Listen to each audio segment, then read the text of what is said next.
When a farm boy and his sharp-witted companion marched off to war, they carried with them the story of ordinary soldiers, a story no textbook could capture.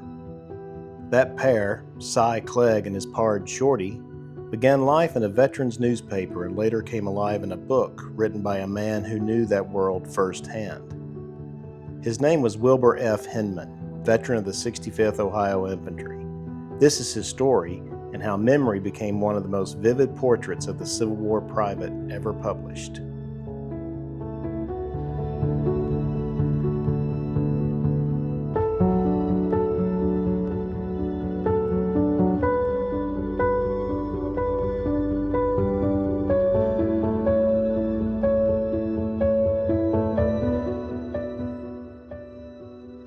Wilbur Fisk Hinman was born in Berea, Ohio in 1840. When the Civil War broke out, he was 21 years old. In October 1861, he enlisted in the brand new 65th Ohio Infantry. Hinman wasn't unusual. Like thousands of young men across the Midwest, he left behind family and farm for the uncertainty of war. Hinman's regiment saw heavy action in the Western Theater. The 65th fought at Shiloh, Stones River, Chickamauga, Chattanooga, and through the Atlanta campaign. Hinman rose through the ranks, starting as a private and eventually mustering out as the regiment's last commanding officer in 1865. Along the way, he was wounded at Chickamauga, one of the war's bloodiest battles. These experiences weren't abstract to him. They were lived realities of long marches, rough camps, bad rations, and terrifying charges. Years later, they would reappear in his writing, sometimes almost word for word. After the war, Hinman turned to journalism in Cleveland. He had the veteran's gift for storytelling and the reporter's eye for detail. Like many soldiers, he never lost the cadence of camp talk, the humor of marching columns, and the fraternity of the Army. Those memories simmered until the late 1880s when they found their way into print through the adventures of Si Klegg and his pard, Shorty.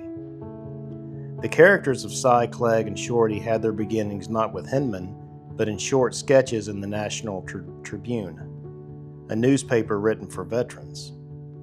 Edited by John McElroy, the Tribune often featured humorous, slice-of-life tales about soldiers that balanced comedy with painful truth. Si Klegg, a raw recruit from Indiana, and Shorty, his seasoned partner, quickly became favorites among readers. Hinman, drawing on his own service, took these figures and expanded them into a full-length book. He gave them depth, settings, and dialogue rooted in the lived experiences of the 65th Ohio.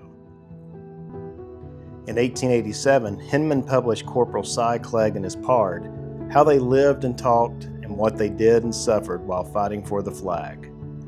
The book was richly illustrated by artist George Coffin. For veterans who picked it up, the book felt familiar. The slang, the pranks, the cooking disasters, the long hours of drill, it all rang true.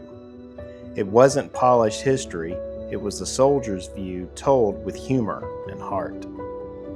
Hinman's aim wasn't just entertainment. He wanted a truthful account of soldiering, a way to show what it meant to be a common soldier. That meant plenty of comedy, because humor kept men alive. But it also meant suffering, fear, and loss. Historians today note how closely many of Hinman's passages match documented experiences of the 65th Ohio.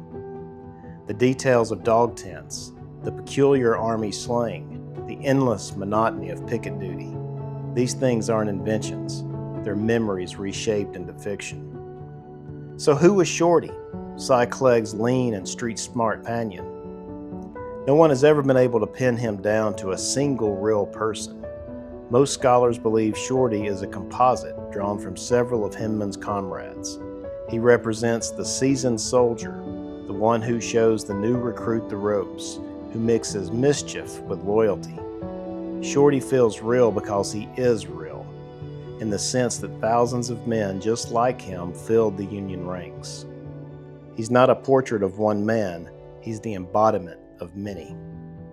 It's also important to acknowledge John McElroy's role. As editor of the National Tribune, McElroy was the first to publish Si Klegg's sketches, but Hinman, who had lived the life of the 65th Ohio, expanded those sketches into something richer. His voice gave the characters authenticity that only a combat veteran could provide. Open Hinman's book today and you'll find memorable vignettes. Soldiers joking over burnt rations, shivering under threadbare blankets, or cracking jokes on long marches. You'll also see the darker side, wounds, exhaustion, and the grim humor that helped them endure. Historians still cite Hinman when writing about the daily life in the Union Army because his descriptions are so vivid. In many ways, his book is less about Si and Shorty and more about every common soldier. When you read Corporal Si Klegg and his pard, you're experiencing a blend of memory and invention.